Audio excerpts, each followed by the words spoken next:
That moment when I caught him looking was innocent enough at first, or so I told myself. But what happens when a single glance stirs up feelings you've buried for years? What do you do when loneliness drives you toward a line you know you shouldn't cross? This is the story of how one choice, one moment of weakness, nearly destroyed everything I thought I knew about love and loyalty. What will happen when the truth comes out? Can a marriage survive such betrayal, or will this be the end?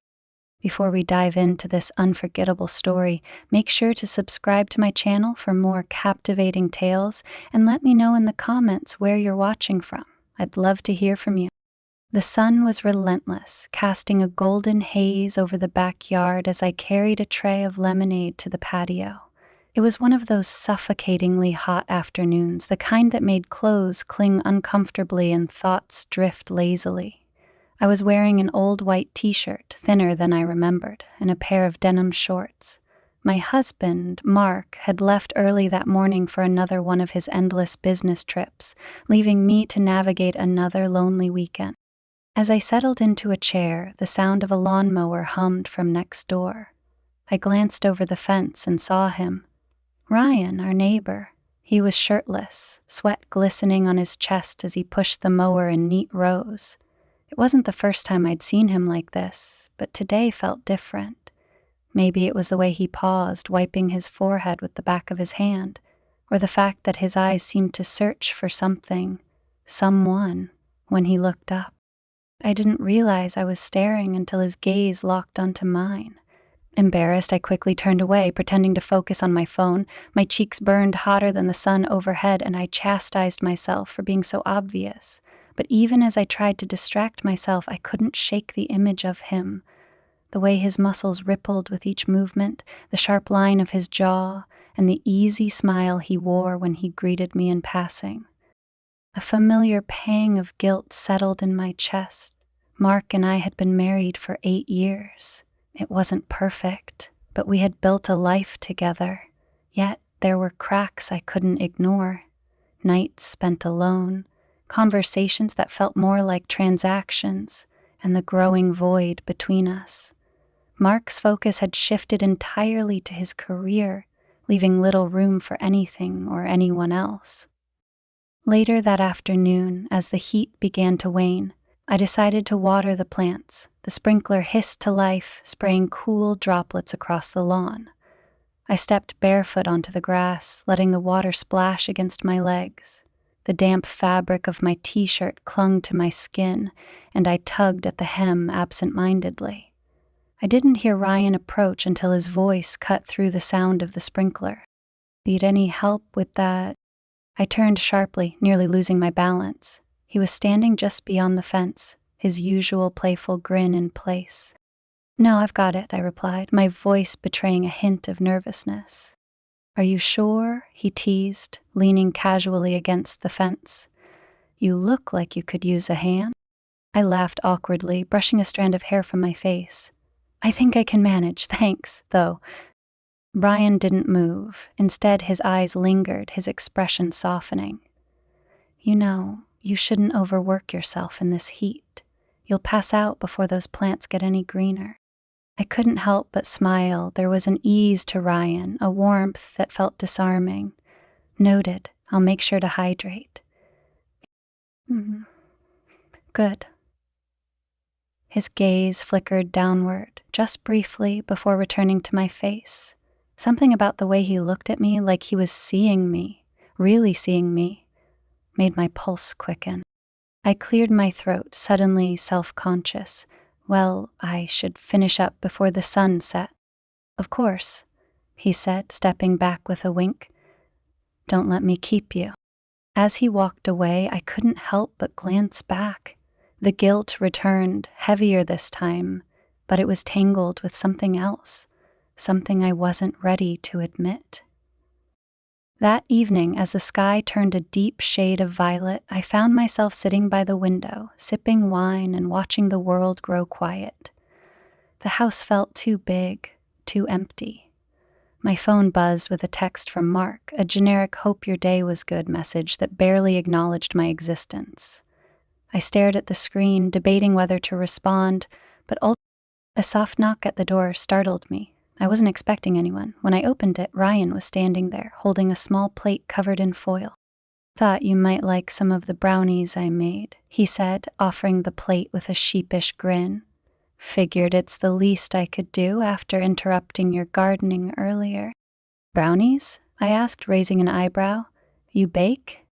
"Don't look so surprised," he replied, feigning offense. "I have layers." I laughed, stepping aside to let him in. "Well, come on in. You can't just drop off brownies and leave." Ryan hesitated for a moment, then stepped inside. The smell of chocolate wafted through the room as I set the plate on the counter. "Wine?" I offered, holding up the bottle. "Sure," he said, his tone easy. "Why not?" We sat at the kitchen table, the conversation flowing as naturally as the wine. Ryan told me about his work, his plans to travel, and his love of photography, a hobby I never knew he had. I found myself laughing more than I had in weeks, the weight of loneliness lifting ever so slightly. At some point, he leaned back in his chair, his eyes scanning the room. "You've got a nice place," he said, "but it's too quiet." "Tell me about it," I muttered, swirling my wine. He tilted his head, studying me. "You okay?" It was such a simple question, but the sincerity in his voice caught me off guard. "Yeah," I said quickly, forcing a smile. "I'm fine." Ryan didn't push, but the look he gave me lingered, his concern unspoken yet palpable. As the evening wore on, I realized I didn't want him to leave. His presence was comforting, a reminder that I wasn't entirely invisible. The faint buzz of cicadas filled the night air as Ryan leaned back in his chair, swirling the last of his wine. The plate of brownies was nearly empty, a testament to how easily we had fallen into conversation. It surprised me how natural it felt talking to him. For months I had grown used to the silence, to Mark's clipped responses over the phone and the hollow echoes of a house too big for one person. But tonight, with Ryan sitting across from me, the silence had been replaced by laughter, real, unrestrained laughter. It felt nice. "You're full of surprises, you know," I said, resting my chin on my hand. "First the brownies, now this whole photography enthusiast side of you." "What else are you hiding, Ryan?" He smirked, his eyes glinting with mischief. "Wouldn't you like to know?" "Maybe I would," I teased, the words slipping out before I could stop them. There was a pause, just long enough for me to realize how loaded the statement sounded. I cleared my throat and glanced away, suddenly nervous. Ryan leaned forward, his expression softening. "You're different tonight," he said, his voice low. Not in a bad way, just different. "How so?" "I don't know, you seem lighter, happier." He hesitated, his gaze steady. "It's nice to see." I didn't know how to respond.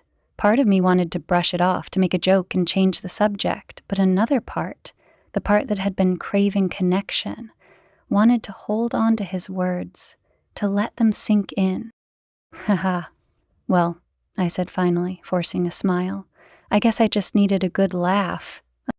Ryan's eyes lingered on me for a moment longer before he nodded. "You deserve that, more than you probably realize." The sincerity in his voice caught me off guard. My chest tightened, the weight of his words pressing against a part of me I hadn't acknowledged in a long time. I looked down at my glass, suddenly "I should probably get going," Ryan said, breaking the silence. "It's getting late." I glanced at the clock and realized how much time had passed. "Yeah, of course," I said, standing up. "Thanks for the brownies. And the company." "Any time," he replied, his smile warm. I walked him to the door, my bare feet patting softly against the hardwood. As he stepped outside, he turned back, his hand resting on the doorframe. "Good night, Alyssa," he said, his voice soft. "Good night, Ryan," I replied, my pulse quickening as our eyes met. For a brief moment, I thought he might say something else, but Instead, he smiled and walked away. I closed the door, leaning against it as a wave of conflicting emotions washed over me. Relief, guilt, longing, all tangled together in a way that left me breathless. The next morning, the heat returned with a vengeance, dragging me out of bed far earlier than I would have liked. I decided to distract myself with chores, scrubbing the kitchen counters and folding laundry with a kind of frenetic energy. But no matter how hard I tried, my thoughts kept drifting back to the night before, to Ryan's smile, his voice. By mid-afternoon, I was outside again, watering the plants and trying to ignore the knot in my stomach. I told myself it was ridiculous. Nothing had happened. Nothing was going to happen. Ryan was just being friendly, that's all it was. And yet, as I heard the familiar sound of his lawnmower starting up next door, my heart raced. I glanced over the fence, my eyes searching for him before I could stop myself. He was there, shirtless again, his back turned as he adjusted the mower. The sun glinted off his shoulders, and I felt my cheeks flush. I turned away quickly, cursing myself for the way my stomach fluttered. This was getting out of hand. I needed to focus, to remind myself of who I was and what was at stake. But then I heard his voice. "Hey, Alyssa." I turned back, trying to look casual. Ryan leaned over the fence, his grin as easy as ever. "Got any plans for the afternoon?" "Not really," I said, brushing a strand of hair from my face. "Well, if you're not too busy, I was thinking about heading to the lake. Figured it might be a good way to cool off. Wanna come?" The invitation caught me off guard. I hesitated, torn between the temptation of escape and the nagging voice of reason in the back of my mind. "I don't know," I began, but Ryan cut me off. "Oh, come on," he said, his grin widening.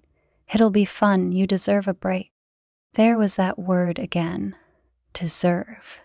It lingered in the air, wrapping around me like a gentle nudge. Against my better judgment, I found myself nodding. "Okay," I said, "why not?" An hour later, we were driving to the lake. The windows rolled down and the warm breeze tangling my hair. Ryan was in the driver's seat, his arm resting casually on the wheel as he hummed along to the radio. I tried to relax, but the proximity of him, the ease with which he filled the silence, made it difficult. When we arrived, the lake was nearly deserted, the water shimmering under the afternoon sun. Ryan grabbed a cooler from the trunk and led the way to a shaded spot near the shore. "Perfect, isn't it?" he said, dropping the cooler and kicking off his shoes. "It's beautiful," I admitted, looking out at the water. Ryan turned to me, his expression soft. "You should let yourself enjoy it, just for today." I wanted to argue, to tell him it wasn't that simple, but as he smiled at me, his eyes warm and inviting, I felt my resolve weaken. For the first time in a long time, I let myself breathe. The lake water was cool and refreshing as it lapped against my legs. I stood at the edge, letting the waves ripple around my feet. Ryan was a few feet away, already chest deep in the water. He dunked his head, emerging with droplets streaming down his face and his hair slicked back. He looked over at me, flashing that same easy grin. "You're missing out," he called. "The water's perfect."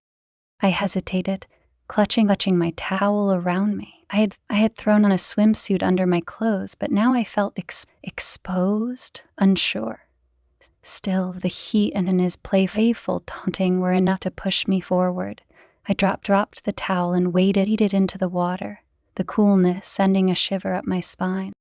Ryan watched as I approached, his expression unreadable. "See? Not so bad, is it?" "Not bad," I admitted, smiling despite myself. He splashed water toward me, and I shrieked, shielding my face. "Hey!" I yelled, laughing as I retaliated. The water fight that followed was pure chaos, splashes, laughter, and a lightness I hadn't felt in years. By the time we stopped, we were both breathless, the tension between us replaced by something lighter, more playful. We drifted in the water, letting the current carry us. For a moment, it was just the sound of the waves and the distant call of birds. Then Ryan broke the silence. Ask you something? I glanced at him, my pulse quickening. Sure. Are you happy? The question was simple, but the weight behind it was undeniable. I hesitated, the answer caught in my throat. I don't know, I said finally. I guess I haven't really thought about it. Ryan nodded, his gaze thoughtful. You deserve to be, he said softly. There it was again, that word. Deserve. I wanted to believe him, to let his words sink in, but a part of me resisted. It felt too indulgent, too dangerous. I think I'm happy, I said, more to convince myself than him. Life's just busy, you know? Ryan didn't push, but the way he looked at me made it clear he didn't believe me. We drifted closer, the space between us shrinking until I could see the flecks of gold in his eyes. The air seemed to shift, growing heavier, more charged. Alyssa, he said, his voice barely above a whisper. My heart pounded as I looked up at him, every instinct screaming at me to step back, to put distance between us. But I didn't move. I couldn't. Before either of us could say anything more, a group of teenagers arrived at the lake, their laughter breaking the moment. Ryan sighed and stepped back, the tension dissipating as quickly as it had appeared. We spent the rest of the afternoon talking and laughing, the earlier moment left unspoken but not forgotten. By the time we packed up and headed back to the car, the sun was beginning to set, casting the sky in shades of orange and pink.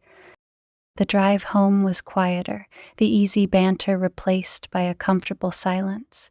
I found myself stealing glances at Ryan, taking in the way his hands gripped the wheel, the way the sunlight caught in his hair. He caught me looking once and smiled, but he didn't say anything. When we pulled into my driveway, he turned off the engine and looked over at me. Thanks for coming today, he said. I had a great time. Me too, I admitted, surprised by how much I meant it. He hesitated, his hand resting on the gearshift. I should go, he said, though he made no move to leave. Yeah, I said softly, but neither of us moved. The air in the car felt heavy again, thick with unspoken words and possibilities. For a moment, I thought he might say something, might do something, but instead he smiled and opened the door. Good night, Alyssa, he said, stepping out of the car. Good night, Ryan, I replied, watching as he walked back to his house. That night, I lay in bed, staring at the ceiling. The day replayed in my mind, his smile, his laugh, the way he had looked at me. It was innocent, I told myself. Nothing had happened, nothing would happen. But as I closed my eyes, I couldn't stop the butterflies in my stomach, the lingering warmth of his presence. It was dangerous the way he made me feel, and yet I couldn't bring myself to regret it. The next morning, I woke to the sound of the doorbell. I stumbled out of bed, still half asleep, and opened the door to find Ryan standing there, a coffee cup in each hand. Morning, he said, his grin as disarming as ever. Thought you could use some caffeine? I smiled despite myself, stepping aside to let him in. You're spoiling me, I teased, taking the cup he offered. Just trying to brighten your day, he said, his tone light but his eyes serious. We sat at the kitchen table, sipping our coffee in comfortable silence. It felt so natural, so easy, that I almost forgot the line we were tiptoeing around. But then Ryan spoke, his voice breaking through my thoughts. You know, he said, his tone casual, I think Mark's a lucky guy. I blinked, caught off guard by the sudden mention of my husband. What do you mean? He's got you, Ryan said simply. You're amazing, Alyssa, and I hope he knows that. The sincerity in his voice left me speechless. I looked down at my coffee, unsure of what to say. The words hung in the air, heavy and undeniable. Before I could respond, Ryan stood, his grin returning. "Anyway, I should let you get on with your day," he said, heading for the door. "Ryan," I said, stopping him. He turned back, his eyes meeting mine. "Thank you," I said softly, "for everything." He nodded, his smile soft. As the door closed behind him, I leaned against the counter, my heart racing. The boundaries between us were blurring, and I wasn't sure how much longer I could hold them in place. Days passed, but the memory of Ryan lingered like the warmth of the sun on my skin. I found myself looking out the window more often, my eyes unconsciously drifting to his house. He was always outside, mowing the lawn, washing his car, or tinkering with something in the garage. It was as if the universe had conspired to put him in my line of sight at every opportunity. Mark was still away on his business trip, his absence now a dull ache rather than a sharp sting.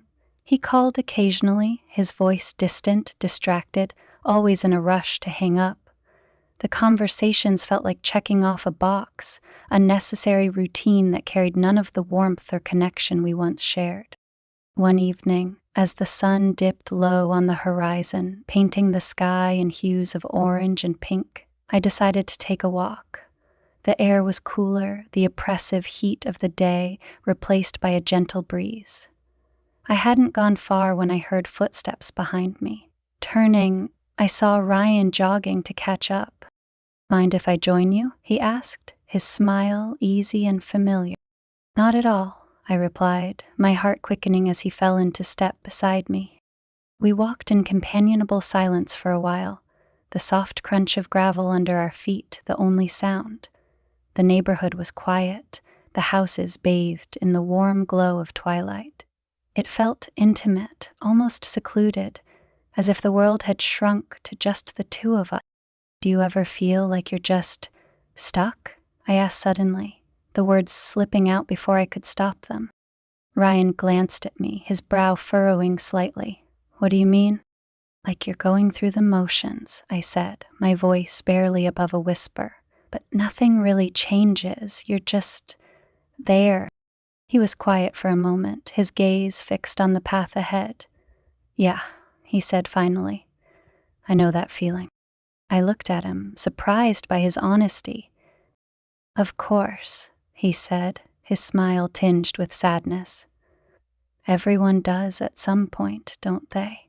It's just a matter of finding something or someone that makes you feel alive again." The weight of his words settled between us, thick and undeniable. I swallowed hard, my mind racing. Did he mean me? Was I reading too much into it, or not enough? As we rounded a corner, Ryan stopped suddenly, turning to face me. The setting sun cast a golden halo around him, his features softened by the light. "Alyssa," he began, his voice low, hesitant. "Hey, neighbors!" a voice interrupted, shattering the moment like glass hitting the floor. We both turned to see Mrs. Peterson, the elderly woman from 2 doors down, waving at us from her porch. Ryan sighed, his shoulders slumping slightly. "Evening, Mrs. Peterson," he called back, his tone cheerful despite the obvious frustration in his eyes. She shuffled down the steps, her ever-present smile as warm as the setting sun. "Such a lovely evening for a walk, isn't it?" she said, oblivious to the tension she had walked in on. "It is," I said, forcing a smile. "We were just enjoying the breeze." Mrs. Peterson chatted with us for a few minutes, her stories meandering and punctuated by laughter. Ryan was polite, engaging her with ease, but I could see the flicker of something in his eyes, a mix of frustration and resignation. Finally, she bid us good night and returned to her porch, leaving us alone once more. The moment, however, had passed. Ryan looked at me, his expression unreadable, and I knew whatever he had been about to say would remain unsaid. That night, I couldn't sleep. I tossed and turned, the memory of Ryan's face, his voice, his almost confession replaying in my mind. What had he been about to say? Did it even matter? At some point, I found myself standing in the kitchen, the soft glow of the refrigerator light illuminating the room as I poured a glass of water. The house was silent, the kind of silence that felt heavy, oppressive. I was about to head back to bed when a knock at the door stopped me in my tracks. I froze, my heart pounding. It was nearly midnight. Who could it be? Tentatively, I approached the door, peeking through the peephole. Ryan stood on the porch, his hands shoved into his pockets, his expression uncertain. I opened the door, my voice shaky. "Ryan, what are you doing here?" "I'm sorry," he said quickly. "I shouldn't have come, He sighed, running a hand through his hair. I couldn't stop thinking about earlier, about what I wanted to say. I stepped aside, gesturing for him to come in. He hesitated for a moment before stepping inside, his presence filling the room in a way that felt both. "What is it?" I asked, my voice barely above a whisper. Ryan looked at me, his gaze intense. "I know this is wrong," he said, "but I can't ignore how I feel about you." My breath caught in my throat, the air between us crackling with tension. I should have stopped him, told him to leave, reminded him and myself that this was a line we couldn't cross. But I didn't. I couldn't. "Ryan," I began, my voice trembling. You don't have to say anything," he said quickly, stepping closer. "I just needed you to know. I needed to say it." But before anything could happen, I stepped back, the reality of the situation crashing down around me. "I can't," I said, my voice breaking. "I can't do this." Ryan's face fell, but he nodded, his eyes filled with a mixture of understanding and regret. "I'm sorry," he said. "I shouldn't have come." I didn't stop him as he walked to the door, his footsteps heavy, his shoulders slumped. As the door closed behind him, I leaned against it, my heart racing, my mind a whirlwind of emotions. The line had been crossed, even if nothing had happened, and I wasn't sure if I could ever step back from it. Mark returned home late on Friday night, his suitcase in one hand and his laptop bag slung over his shoulder. He kissed me on the cheek, a quick, perfunctory gesture before heading to the bedroom to unpack. I stood in the hallway, staring at the space where he'd been, the weight of our routine settling over me like a familiar but unwelcome blanket. "How was the trip?" I asked, following him into the bedroom. "Same as always," he replied without looking up. "Meetings, presentations, long hours." He didn't ask about my week, didn't notice the tension that had taken root in my shoulders or the sleeplessness etched into my face. As he rummaged through his bag, his phone buzzed and he glanced at it, his expression softening. A text from work, no doubt. One more piece of his life that seemed to matter more than me. We stood there for a moment, the weight of our last encounter hanging between us. Finally, Ryan broke the silence. "Are you okay?" he asked, his voice soft. I hesitated, the truth threatening to spill out, but instead I nodded. "I'm fine." He didn't look convinced, but he didn't press. "Mark's back?" he asked, gesturing toward the driveway. "Yeah," I said. "Got home last night." Ryan nodded, his jaw tightening slightly. "Good," he said, though his tone suggested otherwise. Another silence fell, heavier this time. I wanted to say something, to break the tension, but I didn't know where to start. Before I could decide, Ryan spoke again. "Do you ever think about it?" he asked, his voice barely above a whisper. "Think about what?" I asked, though I already knew the answer. "That night," he said, his eyes locking onto mine. "What almost happened." My breath caught, my heart pounding in my chest. "Ryan, I'm not trying to make things harder for you," he said quickly, stepping closer. I can't stop thinking about it, about you." The words hung in the air, charged and dangerous. I wanted to deny it, to tell him he was wrong, but the truth was, I couldn't stop thinking about it either. "Ryan, this is complicated," I said, my voice trembling. "I'm married." "I know," he said, his voice firm, "and I'm not trying to ruin that. But you're not happy, Alyssa. Don't pretend you are." His words cut deep, exposing a truth I had been trying to ignore. I looked away, unable to meet his gaze. "You deserve to be happy," he said, his voice softening. "And if he can't give you that—" "Stop," I said, cutting him off. "Please, just stop."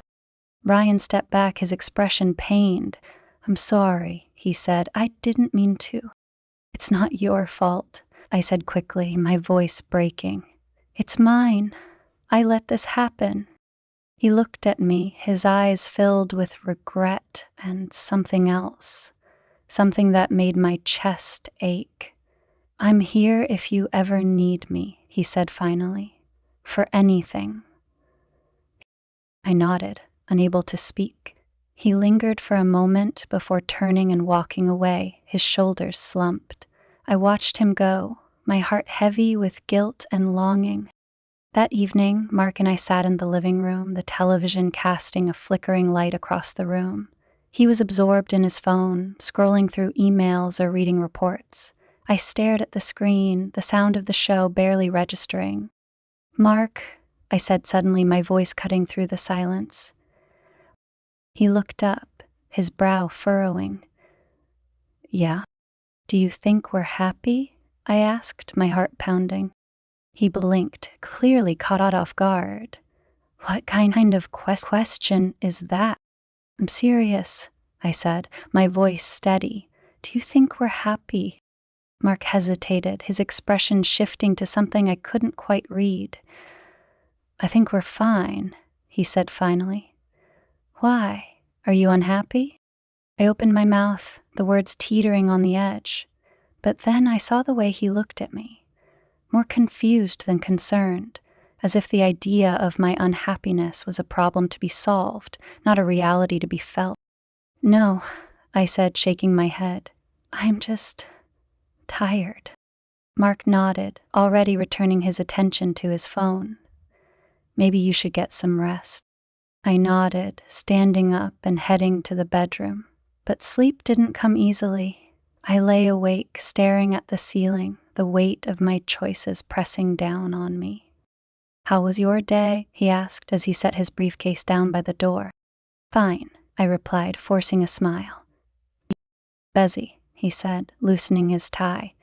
"The usual." We ate dinner in near silence, the clinking of silverware the only sound between us. Mark didn't seem to notice the tension, or if he did, he didn't mention it. Afterward, he retreated to his office, leaving me alone with my thoughts. I couldn't take it anymore. The weight of everything, the loneliness, the guilt, the longing, was too much. I grabbed my keys and slipped out the door, the night air cool against my skin. I didn't even realize where I was going until I was standing on Ryan's porch. My hand hovered over the doorbell, my heart pounding in my chest. I should have turned back, should have walked away, but I couldn't. The door opened before I could knock. Ryan stood there, his expression unreadable. "Alyssa," he said, his voice soft. "What are you doing here?" "I don't know," I admitted, my voice breaking. I needed to see you." He stepped aside, letting me in. The house was quiet, the air between us charged with unspoken tension. We stood in the living room, neither of us knowing what to say. "I shouldn't have come," I said finally, turning toward the door. But Ryan caught my hand, stopping me. "Wait," he said, his voice firm. "Don't go." I turned back, my breath hitching as his eyes met mine. For a moment, neither of us moved. Then, slowly, he stepped closer, his hand still holding mine. "Alyssa," he said, his voice low and steady. "Tell me to stop, and I will." I should have said it. I should have pulled away, walked out the door, and never looked back. But I didn't.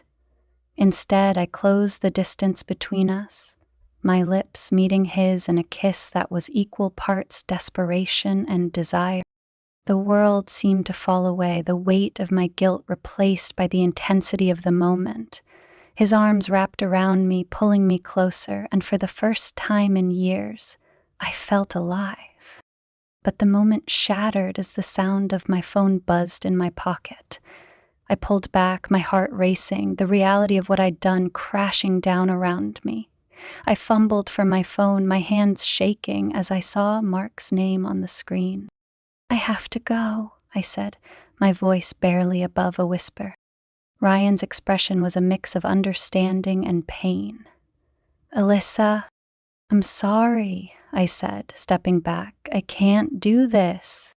I turned and walked out the door, my chest tightening with every step. As I drove home, tears blurred my vision, the weight of my choices pressing down on me. I had crossed a line and there was no going back. The question now was what came next, and if I was ready to face it. When I walked through the front door, the house felt darker than usual, its stillness almost oppressive. Mark's voice broke the silence, calling out from his office. "Alyssa, is that you?" "Yeah," I replied, my voice trembling. "It's me." "Where were you?" he asked, appearing in the doorway. His tie was gone, his shirt unbuttoned at the collar. He looked at me with mild curiosity but no concern. It was a question born of routine, not genuine interest. "Just out for a drive?" I said, avoiding his gaze. My heartbeat was loud in my ears, the weight of what I'd done pressing heavily on my chest. He nodded, already turning back toward his office. "Dinner was good. Thanks for that." I stood there, rooted in place, watching him walk away. The lump in my throat grew, and I realized I couldn't keep pretending. Not anymore. "Mark," I said, my voice cracking. He stopped, turning to face me. "Do you love me?" The question hung in the air, heavy and raw. His brow furrowed, his confusion evident. "Of course I do," he said, his tone cautious. "Why would you ask that?" "Because I don't feel it," I said, the words tumbling out before I could stop them. "I haven't felt it in a long time." Mark stared at me, his expression shifting from confusion to something harder. "What are you talking about? Where is this coming from?" "I'm lonely, Mark," I said, my voice breaking. "You're always working, always somewhere else. And when you're here, it's like you're not really here at all." He opened his mouth to respond, but closed it again, his jaw tightening. "I didn't realize," he began, then stopped, running a hand through his hair. "Alyssa, why didn't you say something?" "I've tried," I said, tears spilling over. "But you never hear me. You're always too busy." His expression softened, guilt flickering across his face. "I'm sorry," he said quietly. "I didn't know you felt this way." The silence stretched between us, thick with unspoken truths. I wanted to tell him everything, to lay it all bare, but the words refused to come. Instead, I wiped my eyes and took a shaky breath. "I just need to know if this is worth fighting for," I said, "because I can't keep doing this alone." Mark nodded slowly, his gaze heavy. "It is," he said finally. "You mean everything to me, Alyssa. I'll do better, I promise." I wanted to believe him. I wanted to feel the warmth of his words, the comfort of his reassurances. But something inside me remained hollow, the echoes of my earlier choices reverberating in the silence. The following days were a blur of strained conversations and half-hearted attempts at normalcy. Mark made an effort, he really did. He came home earlier, spent more time with me, even planned a dinner date. But no matter what he did, it felt like a band-aid on a wound that ran far too deep. And then, one evening, everything unraveled. I was in the kitchen, chopping vegetables for dinner, when Mark walked in holding my phone. "Who's Ryan?" he asked, his voice unnervingly calm. My heart stopped. the knife slipping from my hand and clattering onto the counter. "Ryan," he repeated, holding up my phone. "You've got a message from him." I was plugging it in to charge when it lit up. I froze, my mind racing. "He's a neighbor," I said quickly. Mark's gaze sharpened. "A neighbor who's texting you? I hope you're okay. What's going on?"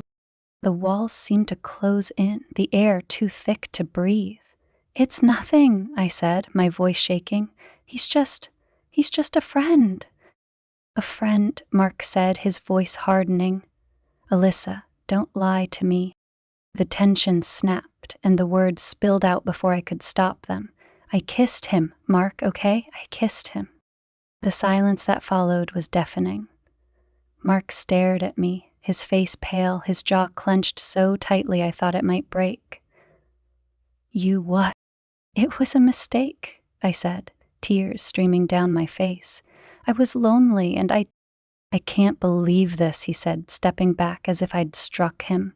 "After everything, after all we've built. You do this?"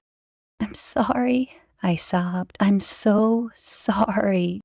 Mark shook his head, his expression a mix of anger and devastation. "I need some air," he said, turning and walking out the door. I sank to the floor, the weight of my choices crashing down around me. The guilt, the shame, the regret. It was all too much. I had crossed a line, and now I was paying the price.